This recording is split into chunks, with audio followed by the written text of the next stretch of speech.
I kind of just wanted to do it by myself because I'm an independent, strong woman who doesn't need a man to help. No, I'm just kidding. Hello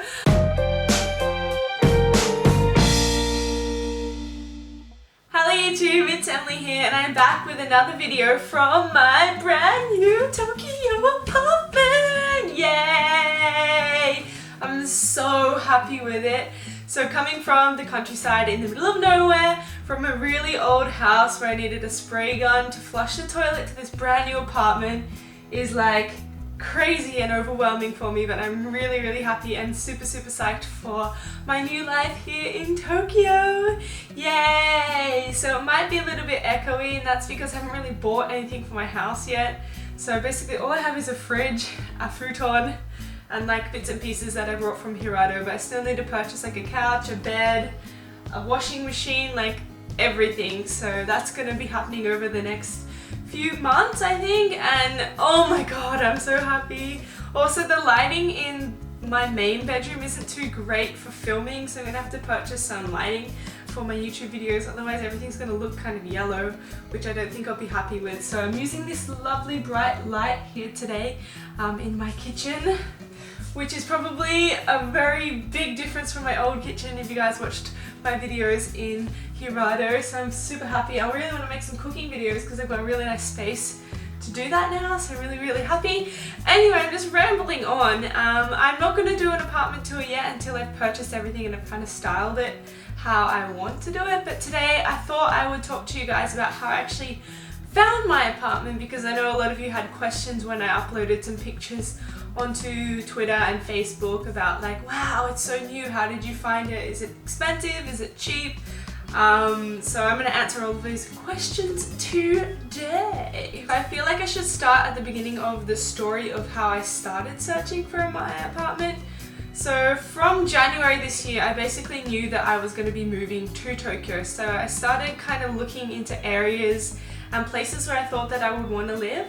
And doing that and searching online on Gaijin Pot, just looking through the advertised apartments and things that they had on there, I kind of got a good idea of what size I wanted and the layout that I wanted and what kind of thing I would want in the future for when I actually did move here. And I looked for hours, I'm telling like hours and hours and days of just looking at apartments, and I found some really nice apartments that I really wanted to live in, but obviously it was still January and I couldn't really rent an apartment from January. I'd have to pay rent for like months before actually coming here. So I decided to wait. So about mid-February I started to look for apartments again. I looked on Gaijin Pot, I looked on Sumo, which is a Japanese apartment hosting website, and I looked all over the internet and scoured the internet for different apartments all in Tokyo, different sizes, different price ranges, different areas and all that jazz. And then I came across this apartment in Tokyo on the Japanese website, and I was like, ooh, that's really nice, but I kind of want to go through someone who is English speaking because it was my first time renting an apartment. I was a little bit nervous, and I would have taken Daisuke with me, but he was away the weekend that I actually wanted to come up here and have a look. So I thought, okay, better go with an English speaking company because, yeah, I don't know, I was just a bit nervous, and you know, I have a good level of Japanese, but I just wasn't confident. So anyway, I booked an appointment with a realtor through Gaijin Pot who said that they could show me any apartment in Tokyo. So I was really happy about that and was like, oh, well, if they could show me any apartment, they should be able to show me this apartment. And so I was really happy, and then I just started looking and found heaps and heaps of places. And so when I actually came up to Tokyo to look for apartments, I went to this English-speaking realtor, and I had about 5 apartments already picked out that I really wanted to look at.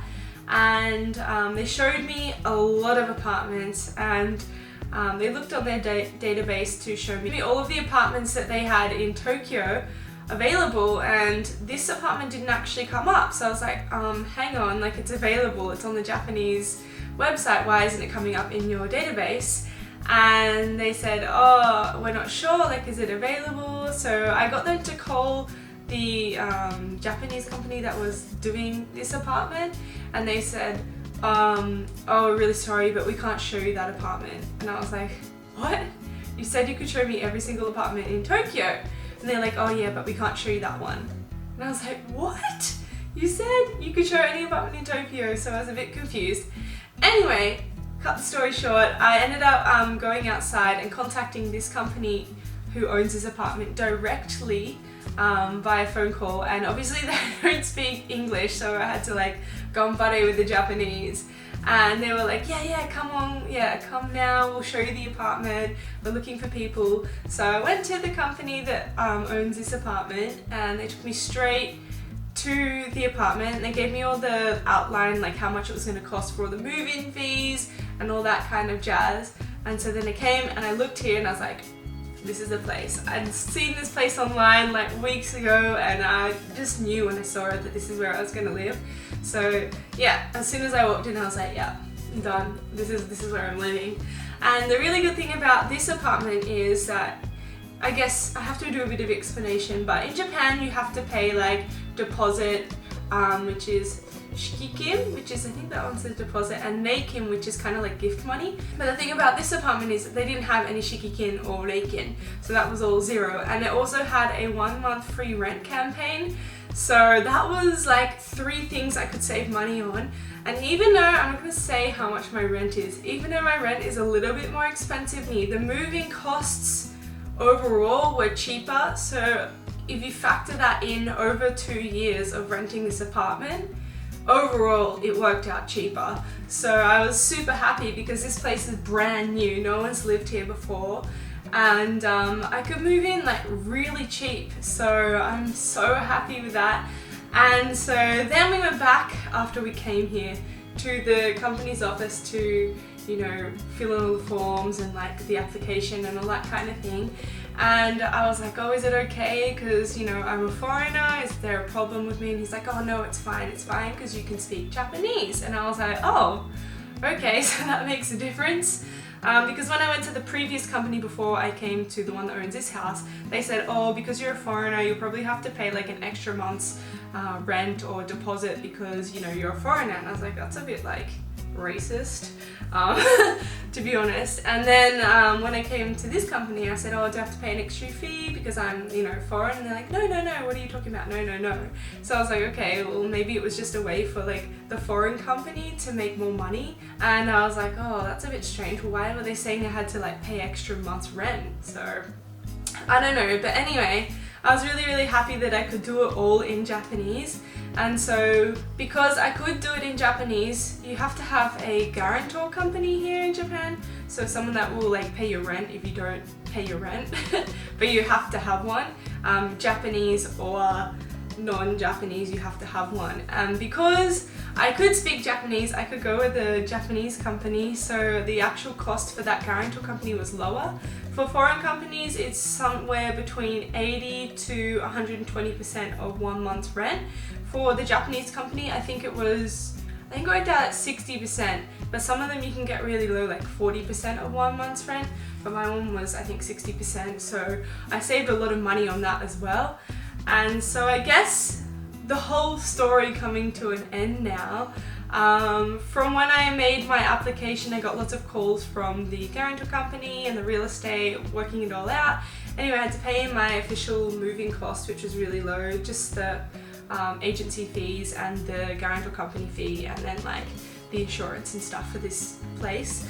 And that was really low, so I paid that, and then I came up on the day that I moved in, signed the contract, and they gave me the key, and I was straight in.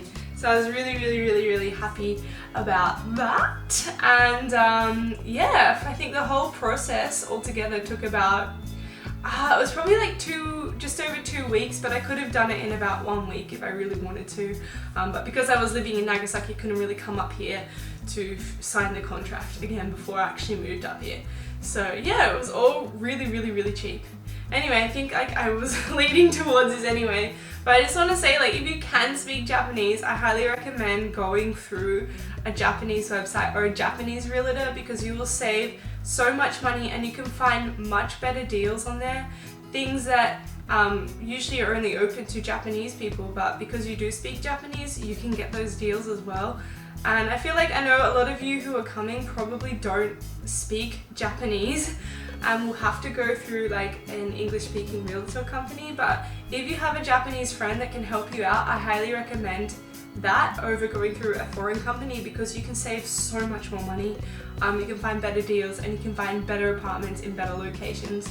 The ones that I feel like they list on Gaijinpot aren't all the apartments that are available in Tokyo, but the ones that are listed on the Japanese website Sumo have like everything listed, including the ones that are on Gaijinpot. So if someone can help you out there, I highly recommend going through that route rather than the foreign real estate route because yeah, you can find really good deals.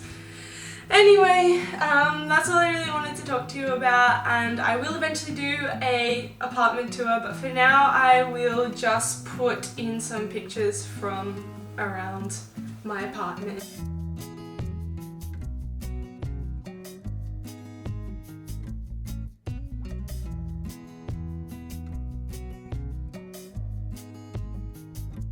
Anyway, thanks for watching and I hope you enjoyed this video. If you did, give it a thumbs up and I will see you guys on Sunday with my YouTube Hanami video because that's on Saturday.